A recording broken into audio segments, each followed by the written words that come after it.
Bonjour l'équipe, comment ça va? Bienvenue aujourd'hui pour un live réaction au dernier chapitre de One Piece, donc le chapitre 1134. Donc voilà, on va enfin avoir toutes les révélations par rapport à tout ça. J'ai trop hâte de découvrir ça avec vous les gars. J'ai vu que voilà, les dernières vidéos vous avez plu, donc voilà, je suis trop content. Merci beaucoup pour tous vos commentaires et tout, ça fait grave plaisir. Et voilà, on va décortiquer un petit peu les informations qu'on a recueillies autour de Shanks. Je vais en fin de live, plutôt en deuxième partie pour la team YouTube, vous expliquer tout ce qu'il y a à comprendre autour des dernières révélations, parce que je vois qu'il y a beaucoup de personnes qui n'ont pas trop compris l'intérêt, pourquoi Shanks est là, etc., etc. Voilà, on fera un récap sur tout ça, histoire de faire quelque chose de vraiment quali pour que tout le monde puisse comprendre. Et voilà, je vous donnerai les dernières théories, etc., etc. De toute façon, on va lire le chapitre et vous verrez qu'il y a des choses, des petits détails qu'il faut prendre en compte, des petits détails qui peuvent potentiellement aider à tout ça. Donc voilà, petite auto-promo les gars, juste avant de commencer comme d'habitude les gars. N'hésitez pas à rejoindre pour la team YouTube, à soutenir, à envoyer de la force. Vous avez tout simplement le petit commentaire, le petit like, le petit follow, parce que ça aide énormément le développement de la chaîne. Et merci à tous ceux qui le font. Là, dernièrement, j'ai vu, ça m'a fait trop plaisir. Et sinon, vous avez Twitch, vous avez Twitter, Discord, donc Twitter, voilà, j'ai posté pas mal d'infos sur Twitter, donc n'hésitez pas à aller checker. Et Discord, bah voilà, c'est là où on se réunit, c'est là où on discute, c'est là où je vous poste les spoils, les informations autour de One Piece, les informations d'autres mangas, etc., etc. Donc n'hésitez pas à aller, parce que voilà, vous avez pas mal de choses. Donc voilà pour l'auto-promo. Et du coup, bah on va enchaîner directement avec la React, ouais, je pense que c'est le plus judicieux. On va analyser, décortiquer, théoriser, et en plus, il y a des informations complémentaires par rapport à tout ce qu'on a dit dans les précédentes vidéos. Donc voilà, je vous invite à aller les regarder, parce que c'était ultra pertinent, et on va pas forcément revenir sur tous les détails qui ont déjà été énoncés. Donc c'est parti les gars pour la React au chapitre. Donc voilà, ça c'est la toute première page du Weekly Shonen Jump. Donc voilà, dessus on va voir qu'il y a tous les mangas de cette semaine et One Piece encore une fois est à l'honneur. Donc ça fait plaisir, bougez pas. Donc c'est parti les gars. Donc voilà, petite, franchement c'est assez sympathique tu vois. Et en plus là on reconnaît par exemple Kagurabachi et du coup ça c'est intéressant parce que c'est des mangas dont je vous parle. Donc n'hésitez pas à les checker. Et de toute façon je vous...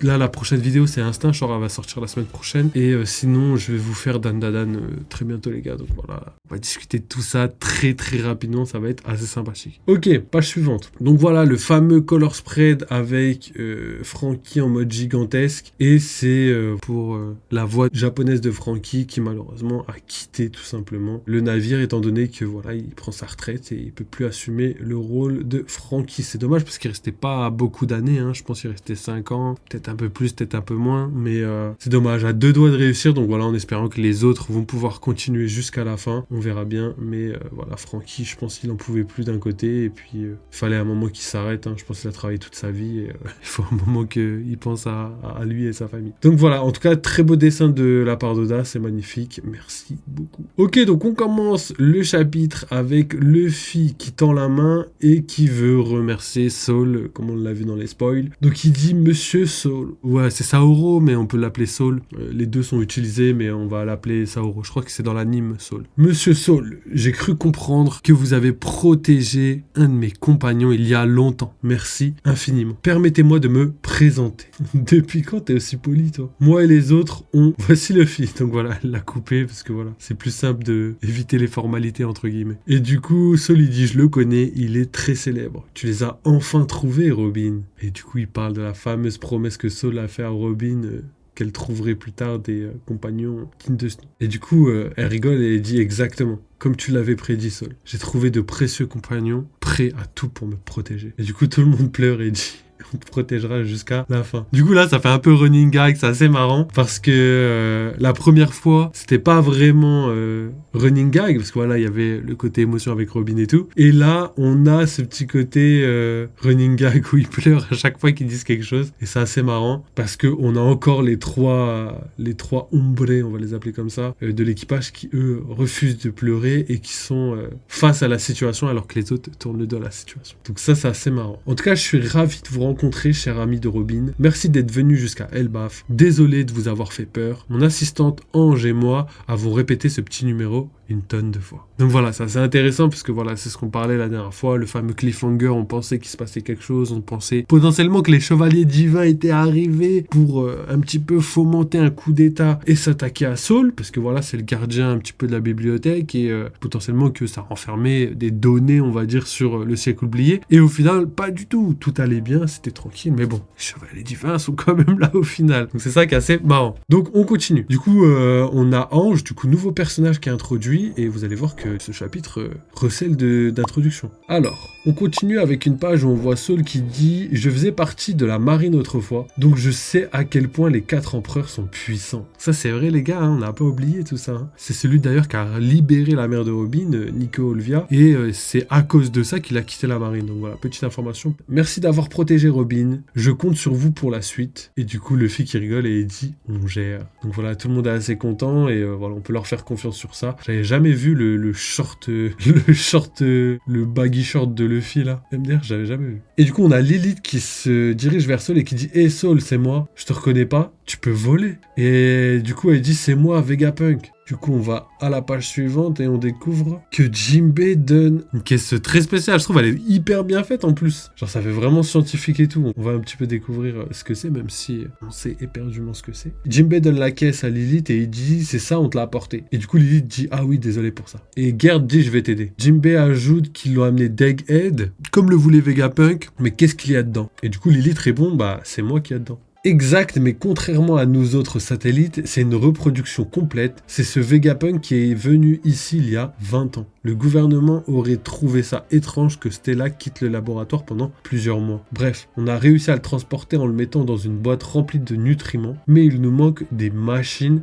pour les faire sortir en toute sécurité. Mais je vais m'installer ici et construire un nouveau labo. Donc voilà, c'est assez intéressant parce que voilà, on a parlé un petit peu de l'introduction des Mugiwara et de tout ce qui peut en découler, mais vous allez voir que je pense que ça va avoir un intérêt tout autre très prochainement, étant donné que voilà, les chevaliers divins sont là, le Ragnarok se prépare, vous avez compris que tout ne va pas se passer comme prévu. Donc on continue. Page suivante. Donc on voit Lilith qui parle à Bonnie, et Bonnie dit « Lilith, je suis patiente, tu soigneras mon papa? Si je suis patiente, tu soigneras mon papa ?» Et Lilith répond évidemment Bonnie. Et du coup, elle est trop contente et ça, c'est assez intéressant parce que voilà, je suis assez content de voir que Kuma va aller de mieux en mieux, même si je suis pas sûr qu'il va retrouver sa conscience. Hein. Je pense que là, ça va être les réparations physiques. Alors, si tu es vraiment Vegapunk, ça me fait plaisir de te revoir après 20 ans, mais bon sang, je ne comprends rien. Pourquoi t'es devenue une fille? C'est pas important, je t'expliquerai plus tard. Maître, vous avez terminé? On peut jouer maintenant? Ah oui, désolé les enfants. Vous pouvez y aller, merci pour votre aide. Normalement, cet endroit est le terrain de jeu des enfants, mais ils se sont tenus tranquilles pour le petit numéro de Maître Saul. Tout ça pour être grillé tout de suite.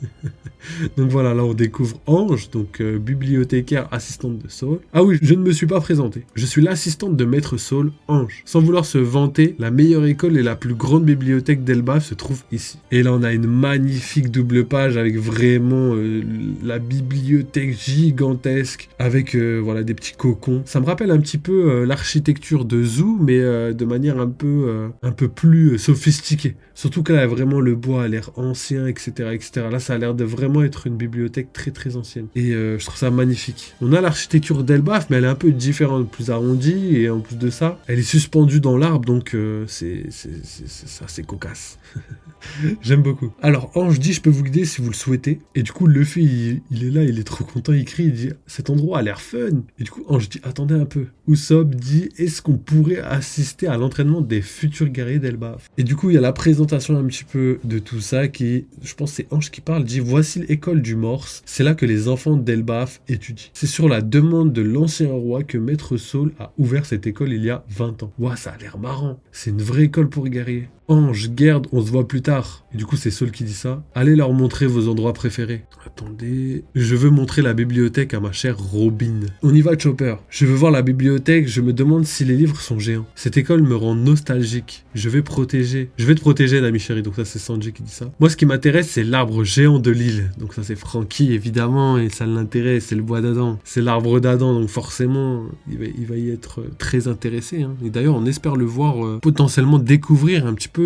des matériaux qui pourraient potentiellement améliorer le Sunny, potentiellement créer un navire plus grand, on sait pas, hein, même si je pense pas qu'on va abandonner le Sunny. Créer un navire pour la flotte ou quelque chose comme ça, c'est quelque chose qu'on aimerait bien voir et qui pour l'instant n'est pas encore d'actualité. Et du coup, là on voit les jeunes enfants d'Elbaf qui disent c'est des minus, capturons-les. Et du coup, le fils dit c'est le pays des géants. Zoro demande si je les tranche. Usopp dit arrête abruti, ils sont juste des gamins turbulents. Je suis mort. mort. Mais c'est vrai que du coup, pour eux, c'est une flaque. Pour nous, c'est une plage. C'est ça qui est fou, hein. J'aime beaucoup ce contraste entre le gigantisme et le côté minuscule des humains. Et du coup, les enfants d'Elbaf disent « Eh, vous, arrêtez d'embêter les petits hommes. » Et après, les gamins, ils disent « Désolé, ce ne sont pas des minus. » Et le fils dit « Ouah, les faiblards !» Zoro dit « Vous venez tous du village des guerriers, les mioches ?» Et il y a un des enfants géants qui répond « Oh, on n'est pas des mioches. » Et Usopp dit « Eh, du calme, ça ne fait rien s'ils nous appellent Minus. Vous comptez partir en mer pour vous battre contre des brutes un jour? On ne se bat pas, nous, c'est dangereux. » Hein? Mais vous êtes la relève des guerriers d'Elbaf, non? Ne nous parle pas sur ce ton. Ce n'est plus à la mode. Du coup, ils sont choqués, ils disent quoi? Et du coup, là, on voit Zoro qui dit quoi? Une voix d'adulte? Comment ça, ce n'est plus à la mode? Et il y a un enfant qui dit vous feriez mieux de bouger d'ici, vous allez vous faire gronder. Voilà, c'est beaucoup plus logique. Comme ça que dans les spoils, c'était vraiment bizarre. Pareil pour les phrases d'avant, je l'ai pas dit, mais oui, là on comprend beaucoup mieux. Ok, donc là on voit du coup Ripley. Donc Ripley, on en avait déjà entendu parler dans le chapitre où la deuxième partie des Mugiwara arrivait sur l'île. On comprend que du coup c'est une professeure de biologie. Vous êtes sur le corps de Madame Ripley. Et du coup les Mugiwara ils disent quoi? On est sur une géante, désolé. La géante dit ah c'est pas grave, vous êtes léger. Vous êtes surpris, les guerriers d'Elbaf qui faisait trembler le monde, ça date d'il y a 100 ans déjà. Des insultes, de la violence, des pillages, la guerre, c'est plus d'actualité tout ça. Donc voilà, ça montre un petit peu le changement politique, on va dire, du pays. Et ça, c'est assez intéressant parce que du coup, ça rentre parfaitement dans la manière de penser logique des temps actuels. Donc Ripley qui dit « Bienvenue, maître Saoro m'a parlé de vous. Vous êtes l'équipage au chapeau de paille, pas vrai ?» Ange qui dit « Ah, Luffy et les autres, vous voilà. Désolé, les enfants sont un peu chiants. Eh, ne parlez pas comme ça. Vous êtes durs. Je ne suis pas un exemple, je sais. » Un jour, le roi Harald a dit « Il est préférable d'échanger avec les autres nations plutôt que de se battre contre elles. Mais on doit se heurter aux anciens qui défendent les vieilles traditions. » Évidemment, ça on en avait parlé, je dirais pas théorie validée, même si c'est le cas, mais on en avait parlé justement entre le choc des cultures des temps passés et d'aujourd'hui. Certains sont un peu récalcitrants, certains pas du tout. Exactement comme l'introduction de Luffy dans Elbaf, tu vois. On voit que Luffy, il est potentiellement aimé par beaucoup de personnes, mais aussi potentiellement détesté par certains. On a déjà vu Road, mais je pense que ça va pas être les seuls. Usopp qui dit « Le roi Harald, c'est le roi qui a tenté de changer ce pays. Mais il a été tué par son fils avant de réaliser son rêve. Mais les gens de ce pays n'ont pas permis à son fils d'accéder au trône. Pour le moment, il n'y a aucun roi à Elbaf. » Donc pour l'instant, il n'y a pas de roi, les gars. Déjà, ça c'est assez intéressant. Mais par contre, il doit y avoir des décideurs. Ça veut dire que certaines personnes doivent se disputer le trône, dont Loki. Je pense qu'il y a Loki, mais je pense qu'il y a aussi peut-être un ou deux frères, ou potentiellement un oncle, ou quelque chose comme ça. On continue. Alors, le cours d'histoire est terminé. Faites-leur visiter l'école. D'accord, okidoki. Un petit capitaine, tu n'es pas dans ta forme blanche? J'aurais bien aimé la voir. Ah, je suis comme ça quand je suis le plus libre. Il y a un guerrier qui ressemble à ça dans la mythologie d'Elbaf. Je trépigne d'impatience. Je suis de la dernière génération des guerriers, tu sais. Voilà, vous savez à peu près tout. Ce jour-là, je suis passé à 2 doigts de la mort, puis je suis arrivé à Elbaf. Donc là, ça doit être Saul qui raconte à Robin tous les événements qui se sont passés pour que les livres puissent arriver à bon port. Donc voilà, double page magnifique sur la bibliothèque. Encore une fois, Oda nous régale, hein. C'est vrai que là, il y a eu beaucoup de pauses, mais au moins, ça lui a permis de pouvoir rendre magnifique tous les éléments de chaque chapitre. Et là, on voit vraiment que les livres sont magnifiques, la bibliothèque est magnifique. C'est vraiment exactement comme ça que je voyais la bibliothèque. Avec des branches, avec ce côté arbre, avec ce côté un peu fable. C'est vraiment magnifique. On continue. Alors Saul dit « J'étais préoccupé par la littérature que les chercheurs avaient protégée au prix de leur vie. J'ai demandé à Ashrutin et les autres de m'aider à retourner sur Ohara. Quand j'ai vu que tous ces petits livres étaient en bon état, j'ai pleuré comme un bébé. Allez, on y va Robin, fais attention à ce livre. » Et Robin dit « Quoi ?» Et du coup, le livre devient gigantesque. Ça vous étonne, pas vrai? Tous ces livres ont été gigantifiés. Tous les livres qui entrent ici s'agrandissent automatiquement. C'est le pouvoir de la mystérieuse bibliothèque du hibou. Tous ces livres ont été protégés par Ohara il y a 22 ans. J'ai fouillé le moindre recoin pour être sûr de n'en oublier aucun. J'ai tout ramené à la maison. Ça, c'est assez intéressant. Et du coup, ça me fait penser à un truc, le gigantisme de la bibliothèque, ça me fait penser à la théorie sur le fait que potentiellement, si Louis Arnott avait dit de pas rester sur l'île, c'était parce que potentiellement tu pouvais grandir, tu vois. C'est la première idée qui vient à l'esprit, mais là, force est de constater qu'il y a quelque chose, on sait pas encore c'est quoi, qui permet de faire grandir les livres, donc potentiellement que cette chose pourrait être l'arbre et que l'arbre pourrait agir aussi sur les humains et les êtres vivants, mais peut-être de manière un peu plus lente, d'une certaine manière. Donc on continue. Et du coup on voit Clover qui dit c'est la meilleure bibliothèque du monde. Tu aimes les livres, pas vrai? Par contre c'est assez intéressant parce que ils avaient dit que ça datait de quand Robin avait 4 ans. Du coup ça se peut, mais du coup il n'y a pas marqué, donc ça doit être peut-être dans le flashback d'Ohara, à vérifier. Et Saul qui dit et dire que le jour où j'ai pu tout te montrer est enfin arrivé. Tu m'étonnes qu'elle est contente. C'est assez marrant parce que c'est vrai qu'Elbaf, on le savait au final que ça pouvait être l'arc aussi de Robin, pas que d'Usopp, mais c'est vrai que là, ça prend énormément de place. C'était complètement logique. On l'a pas vu venir, en même temps on savait que ça allait arriver, tu vois. C'est un peu compliqué. Et c'est vrai que c'était normal que Robin s'y retrouve et qu'elle puisse vivre tout ça, tu vois. Donc ça c'est ouf. Donc là, sans transition, on passe au royaume des morts. On a donc quelqu'un qui parle et qui dit « Tu t'ennuies toi aussi? Je te dérange ?» Et Loki dit « Non, c'est un bon moyen pour tuer le temps. J'ai beaucoup de temps libre après tout. » Et Mossa, t'es encore traumatisé par l'horrible expérience que tu m'as racontée? Oui, je m'en souviens encore, j'entends rien que dire penser. Et Loki répond « Je suis tellement frustré. » Oui, frustise. Je suis tellement frustré. Je ne t'ai jamais vu ni rencontré et pourtant nous sommes amis depuis longtemps. Donc voilà, ça c'est un escargophone des neiges. C'est un modèle de reconnaissance vocale résistant au froid. Petite nouvelle technologie qui entre dans le bestiaire des escargophones. Si j'avais été sur place, je t'aurais remplacé, réduit toute cette zone en ruine et j'aurais tué tout le monde. Tu vas trop loin, trop naïf, Mossa. Écoute-moi bien. Si tu laisses encore un idiot s'en sortir, il reviendra pour se venger. Sauf si tu l'handicapes à vie. Merci. Même si tu parles violemment, j'ai remarqué toute ta gentillesse. Hey, ça me donne la nausée, c'est vexant. Ne prends pas trop la confiance. Gentil, moi, ne dis plus jamais une chose pareille. Arrête de crier, s'il te plaît. Tais-toi, Mossa. Quand je serai libre, t'as intérêt de te souvenir de ça. Ok, et du coup, on arrive à la dernière page du chapitre. Elbaf, village ouest. Et la fête n'a pas encore commencé. J'attends en picolant. T'es déjà bourré. Et là, on voit un éclair noir qui tombe du ciel, un éclair magnifique. On voit une branche aussi, et le fameux château sur la branche. C'est le même château qu'on avait vu dans le précédent chapitre. On voit Dory qui est en train de faire la fête, et là, en bas, on a deux personnes qui sont prosternées et qui apparaissent via un cercle magique non numéroté et une tête de mort même au milieu, je dirais. Et à l'intérieur, on voit une personne ressemblant comme 2 gouttes d'eau à Shanks et une femme juste en dessous avec le visage bandé. Des intrus débarquent. Donc ça, c'est le petit message de l'éditeur. Donc voilà, chapitre assez intéressant. J'ai grave kiffé. On voit que Oda a bien construit tout le chapitre. Hein. Là, ça va être pas mal. On va passer directement à l'analyse. Vous verrez que j'ai pas mal de choses à vous dire. Donc voilà, pour la team YouTube, merci d'avoir suivi cette vidéo. N'hésitez pas à revenir tout simplement dans la partie 2, parce que voilà, je vais la mettre en haut à droite, hein, comme d'habitude. Et sinon, vous connaissez les gars, n'hésitez pas à soutenir, n'hésitez pas à envoyer un peu de force, n'hésitez pas à commenter, follow, à nous rejoindre sur Twitch, Twitter, sur Discord, parce que voilà, il y a pas mal de choses sur chaque réseau qui sont complètement différents. Donc voilà, je vous invite à aller regarder un petit peu. Et nous, de toute façon, on se retrouve très bientôt pour un live One Piece. Ce sera dimanche et demain, ce sera le live horreur du samedi, comme d'habitude. Donc voilà les gars, merci encore. N'oubliez pas, vive les jeux vidéo, vive One Piece et à très très vite. Donc voilà les gars, merci d'avoir regardé, mais c'est terminé pour cette première partie. Je vous mets la partie 2 juste en haut à droite, comme ça vous pouvez basculer directement. Sinon, si jamais vous voulez soutenir la chaîne comme d'habitude, le petit like, le petit follow, le petit commentaire, vous avez accès à Twitter et Discord si jamais vous voulez des infos supplémentaires ou même discuter avec la commu, n'hésitez pas les gars. Et sinon, il y a les petites souscriptions, que ce soit pour YouTube ou pour Twitch. Voilà, si vous voulez participer au développement financier les gars, n'hésitez pas, ça nous aide énormément. Et en plus, vous avez accès à pas mal de trucs assez sympathiques. Donc voilà les gars, merci d'avoir regardé cette vidéo encore une fois. Vive les jeux vidéo, vive One Piece, et à très vite.